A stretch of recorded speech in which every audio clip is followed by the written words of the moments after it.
Margie.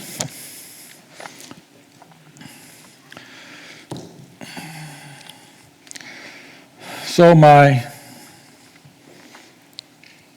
younger son plays the sax, my older son plays the drums, and of course Lisa on the piano. So you can imagine what our home was like at times, but I don't think you can. I had to hear somebody learning how to play the sax for years. Play the drums for years.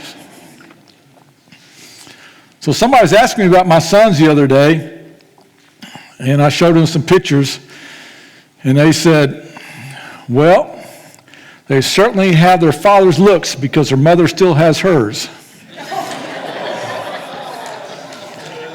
You know what I said back to them? Nothing. I couldn't think of anything. I wanted to, but nothing came to mind. Like the grandmother that's going to her 3-year-old grandson's birthday party. She has this present for her 3-year-old grandson. He opens it up, it's this huge squirt gun. He squeals with delight, goes over to the sink to fill it up, but the mother's not happy. She turns to the grandma and says, Mom, don't you remember how crazy it made you when we played with squirt guns? And grandma says, yeah, I remember.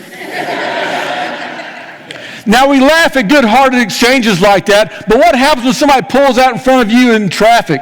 What happens when somebody takes advantage of you, betrays you, talks about you behind your back? Then our goal is to get even. We want to retaliate. We want to get back at them. It's sort of just what we do as a people. Back when I was a teenager, and then I'd been working most of the time, but after in my latter year of high school, I opened up a checking account. Now, back in that day, well, first let me explain. Checks are these little rectangular things. They're about the size of a dollar bill, and you write on them amount to, and you pay your bills with them, things. That's the grandfather of debit cards. But anyway, you had your choice back then. 3 colors: light blue, light gray, or beige. That was it.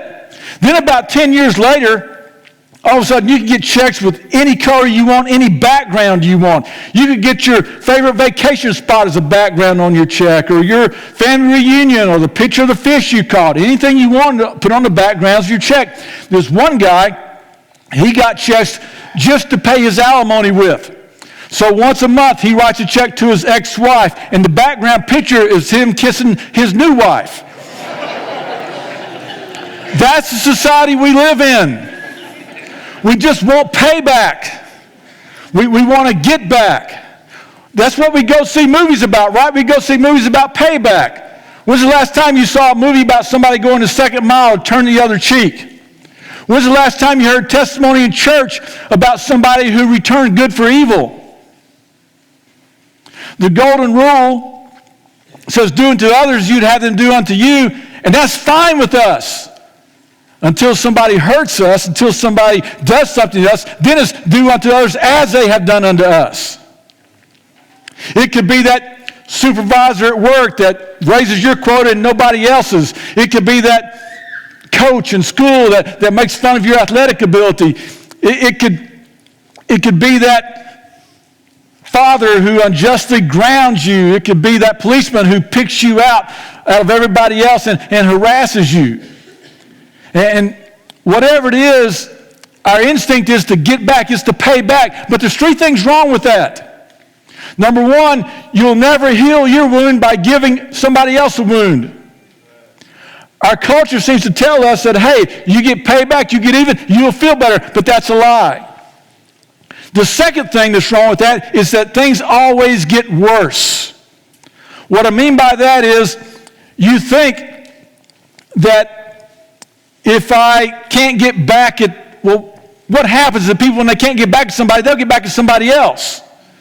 And they'll develop this whole attitude of do unto others before they do unto me. And here's what I know of my years of doing this is that hurt people hurt people. And that's all it does is get worse. The third thing is, why would you want to get even? Why would you want to get even with somebody you don't like? Oh, you're a jerk, now I'm a jerk too. You're cruel and unjust, I'll be cruel and unjust. We're even. Why would you want to do that? Here's what Jesus says in talking about that subject. He says this in Luke.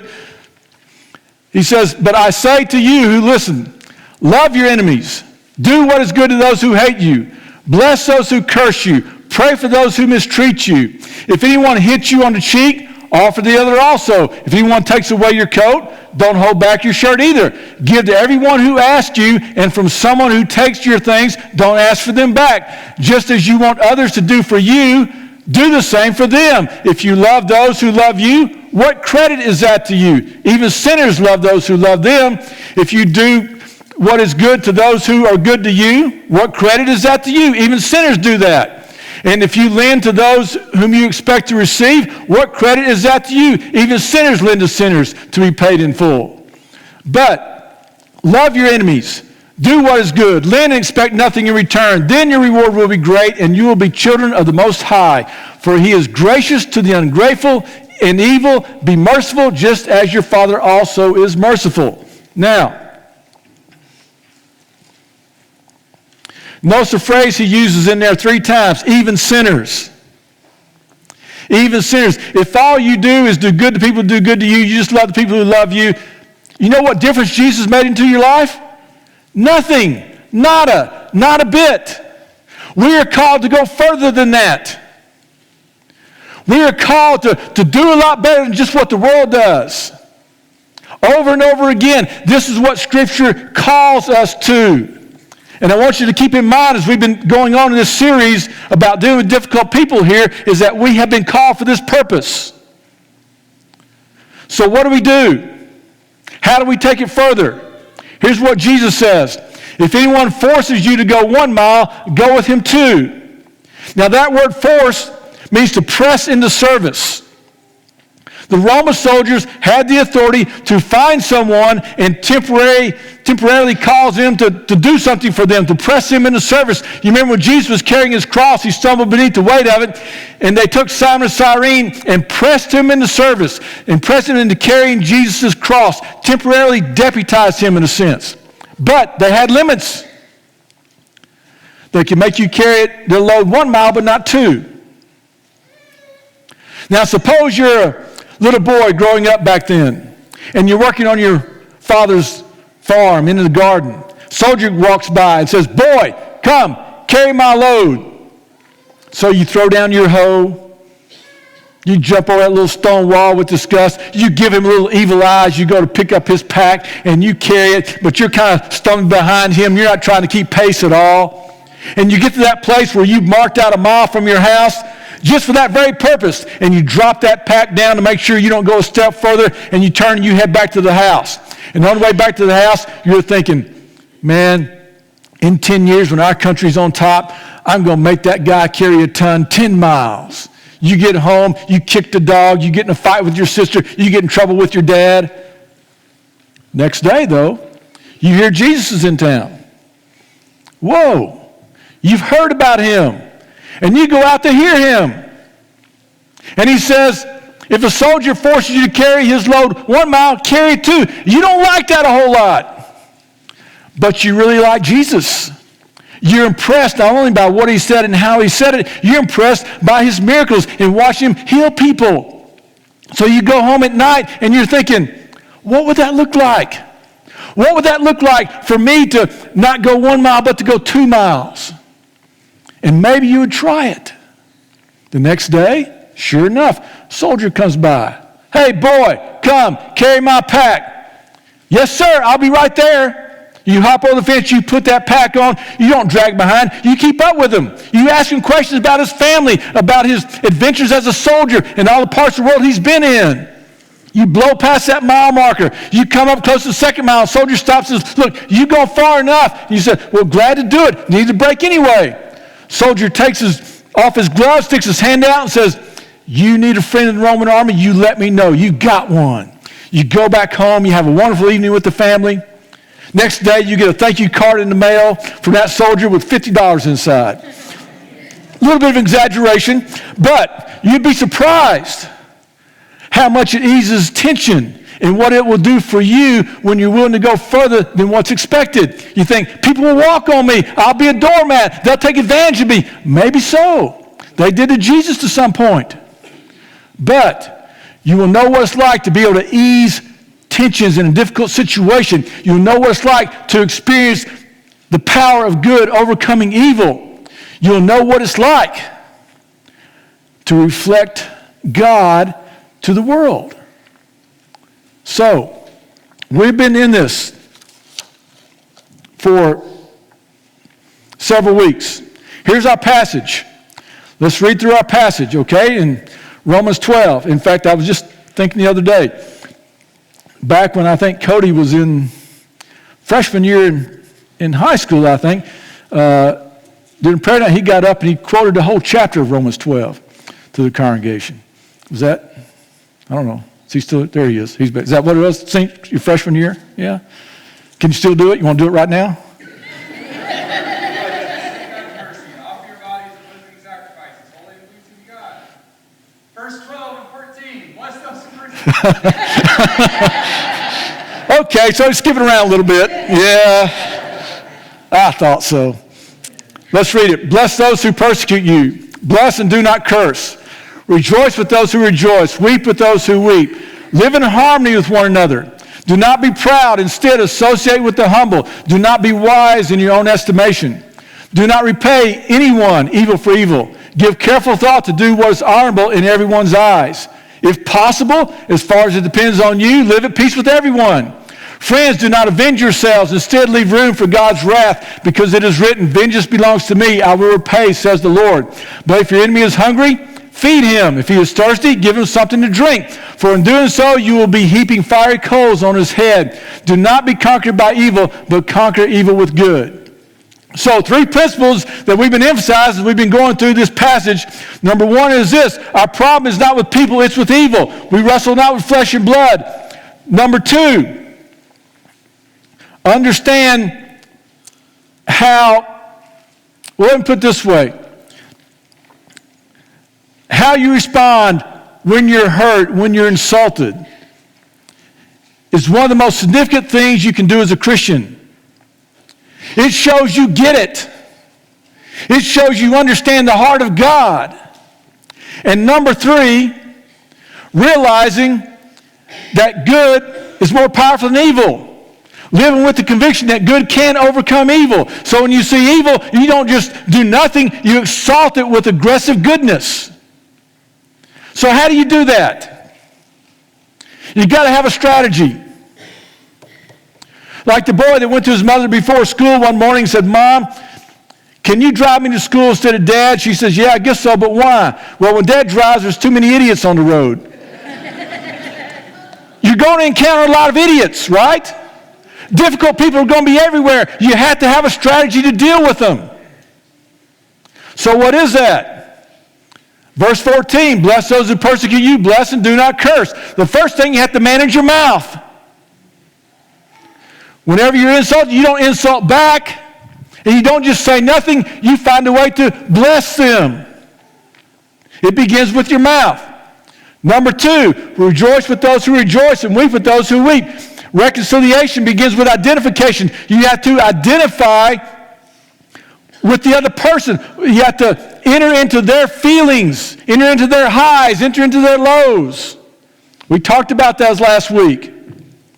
And along those same lines of identifying with them, verse 16, live in harmony with one another. Do not be proud. Instead, associate with the humble. Do not be wise in your own estimation.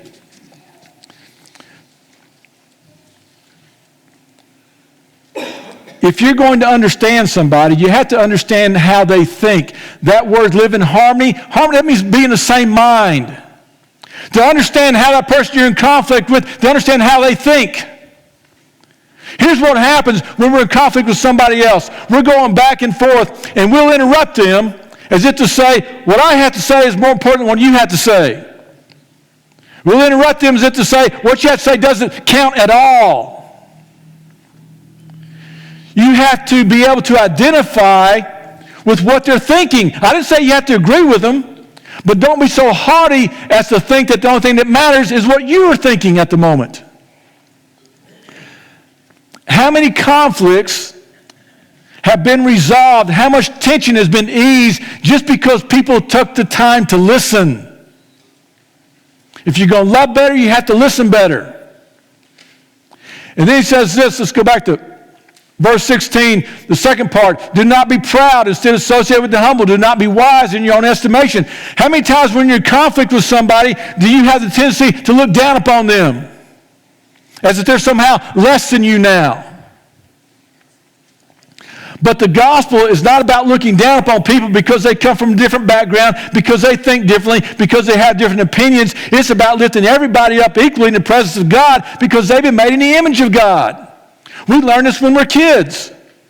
Red and yellow, black and white, they're precious in His sight. And we learn that everybody who we lay eyes upon is so precious to God that He sent His only Son to die for them. But what do we do when we're in conflict with somebody? We begin to think, oh, they're just not worth it. They're just so much less. And we try to use pride to build ourselves up and look down upon them. Story I told a couple weeks ago, Stephen Covey, in a book that he wrote, he talks about getting on a subway in New York. Next stop, a guy with his kids get on the subway, and the kids start running wild. They're interrupting people. They're just making a mess of things. And Covey's had enough of this. So he goes to the guy and says, look, don't you care your kids are kind of out of control? And the dad says, oh, I didn't notice. We just came from the hospital where my wife died. I guess they don't know how to handle it any more than I do. See, misunderstandings happen all the time. But what we need to realize is that most conflicts that we have are due to that, just simple misunderstandings. Listen, the lady across the counter at the airport did not make your plane late. She didn't control the weather. No reason to get angry at her. People who you disagree with politically, most of the time they're still good people. That guy that merges in front of you in traffic, he's not trying to challenge your manhood. It's all right. Go ahead and let him merge. People who hurt you, it's not their goal to make your life miserable. That's not what they're out to do. The umpires and refs that make that bad call against your team, they don't have it out for your team. Misunderstandings happen all the time. They may be accidental, but understanding is intentional. See, it's easy to assume because it takes time and effort to understand. We don't want to do that. We don't want to put in the time. Why do you think Jesus spent 30 years on this earth before He began His ministry? Identifying with us. Understanding how we think. What's going on. Living our lives.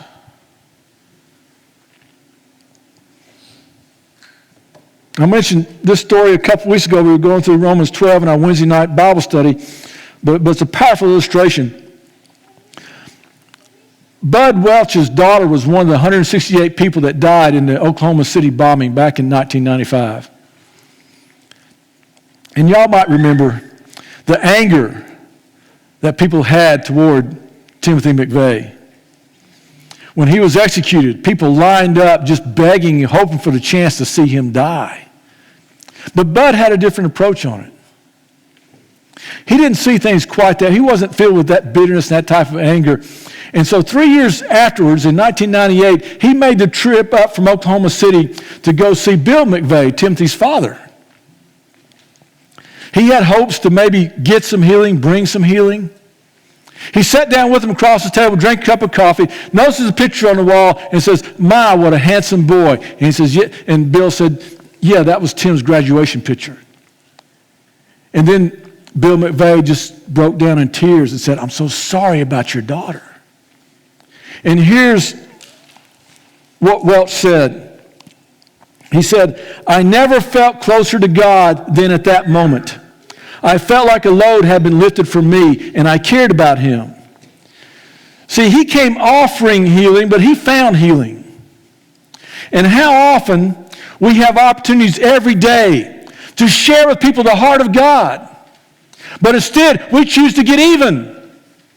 We have a God who, when we were his enemies, when we were in conflict with him, he didn't try to get even with us. He didn't just ignore us. No, he gave a blessing. He sent Jesus to come and show us his love and show us his grace, to go the extra mile for us, the extra 10,000 miles for us. And what do? The only thing we can think of in this world is to get even. Remember, the verses we read, we have been called for this purpose. We've been called for the purpose to pray for those who are enemies, to bless them that curse us. That is supposed to be our life. Even sinners know how to return good for good. But if grace has had any effect on you, if you have any desire to be like our Heavenly Father, then you'll manage your mouth. You will identify with the feelings of that person. You will humble yourself, and you will take the time and the effort to know what they're thinking, to enter into their lives. So, what would it look like for you to do this? What would it look like for you? Who in your life is there that you could understand better? That you could be an intentional understander?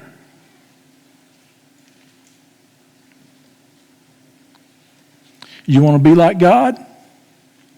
You want revival? Then we have to seek after the heart of God. This is it. Look, I'm telling you, nothing else in Scripture so overtly says you want to be like God, do this, then do what we've been talking about, than dealing with difficult people. We have to step away from that mentality of getting even, payback. We need to be a people that are intentional understanders. You know what that takes? It takes humility. That's what we read in verse 16, right? It takes humility. It takes humility to become a Christian. Maybe that's what some of you need to do today. To make that decision to come and give your life to Christ. And say, I've been in church all my life, but now I want to become a Christ follower. Or maybe I've heard this for the first time, and that's what I need to do. You may want to come and kneel and pray because you spent your whole life getting even. And now you need to change your whole way of thinking. See, our culture, they get fed this every day. Get even, don't they? We see it all the time. Insult for insult. That's what they teach us in our government these days, isn't it? What if we gave them something that they'd never experienced before? That's what happened in the first century. That's why we see this. Jesus talks about it often, over and over again. This was his standard message. You know, we call it the Sermon on the Mount. Doesn't call that in Luke. But it's the same thing because that's what Jesus went around doing. He began saying the same thing over and over and over again. That's why we see this repeated here, repeated in Peter. It's all through. It's in Corinthians. It's everywhere. And somehow we've missed it. And it's time we return to it. And maybe it's time you return to a relationship with God, to knowing the heart of God by being willing to reflect that to the people around you, the difficult people you encounter every day. Are you willing to do that? God did it for you. We're going to sing Hymn of Invitation. As